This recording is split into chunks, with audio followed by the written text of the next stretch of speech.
Muzaffarnagar name plate मामले पर मुंह की खाई, फिर भी नहीं मान रहे कमल छापी। अब एक और आदेश से मचा हड़कंप। सरकारी कर्मचारियों के आरएसएस में शामिल होने की दे दी गई छूट, सारे नियम सारे कानून रख दिए गए ताक पर। हार की बौखलाहट में इस कदर झुंझला गई बीजेपी अब अंट-शंट आदेश जारी करने में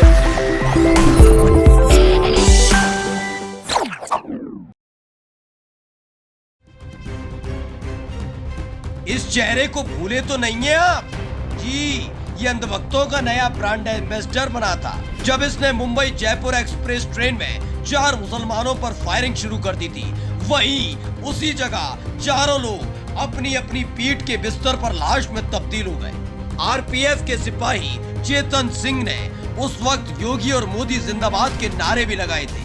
तब उठी थी आवाज कि किस तरह के हालात पैदा कर दिए गए हैं कि कानून के रखवाले ही कानून को जूतों के तले कुचल रहे हैं। अब एक ऐसा आदेश जारी हुआ है जिसने ऐसी ही घटनाओं का डर बढ़ा दिया है। सरकारी कर्मचारी या फिर आरएसएस के कार्यकर्ता, मोदी सरकार के नए फैसले से मुसलमानों की बड़ी बेचैनी। दरअसल एक खबर ने सबको और खासकर मुसलमानों को बेचैन कर दिया है। खबर ये कि मोदी सरकार ने 58 साल पुराने फैसले को पलट दिया, जिसके तहत कोई भी सरकारी कर्मचारी आरएसएस का कार्यकर्ता हो सकता है, उनके कार्यक्रमों में शामिल हो सकता है। इसे लेकर उद्दीन ओवैसी का पारा चढ़ गया है।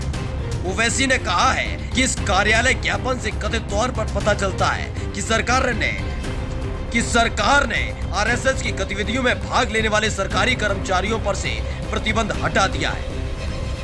यदि ये सच है तो ये भारत की अखंडता और एकता के खिलाफ है। आरएसएस पर प्रतिबंध इसलिए है क्योंकि उसने मूल रूप से संविधान, राष्ट्रीय ध्वज और राष्ट्रगान को स्वीकार करने से इनकार कर दिया था।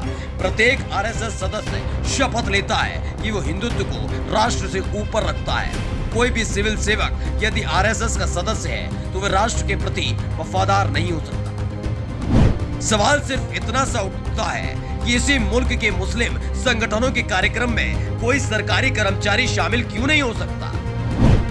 इनके पेट में तो तब भी मरोड़ उठती है जब एक मुस्लिम अधिकारी दाढ़ी रख लेता है। लेकिन आरएसएस की विचारधारा को बढ़ाने के लिए सरकारी कर्मचारियों पर लगे बैन को हटा दिया गया।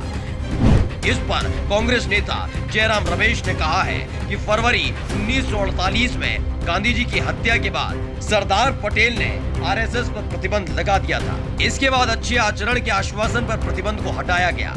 इसके बाद भी आरएसएस ने नागपुर में कभी तिरंगा नहीं फहराया। 1966 में आरएसएस की गतिविधियों में भाग लेने वाले सरकारी कर्मचारियों पर प्रतिबंध लगाया गया था और ये सही निर्णय भी था। ये 1966 में बैन लगाने के लिए जारी किया गया आधिकारिक आदेश है। 4 जून 2024 के बाद स्वयंभू नॉन बायोलॉजिकल प्रधानमंत्री और आरएसएस के बीच संबंधों में कड़वाहट आई है। 9 जुलाई 2024 को 58 साल का प्रतिबंध हटा दिया गया, जो अटल बिहारी वाजपेयी के प्रधानमंत्री के कार्यकाल के दौरान भी लागू था। मेरा मानना है कि नौकरशाही अब निक्कर में भी आ सकती है। सवाल उठता है कि अगर एक सरकारी कर्मचारी अधिकारी किसी एक खास विचारधारा से प्रभावित होगा तो कैसे वो इंसाफ कर पाएगा। स्पेशल डेस्क द कंटा।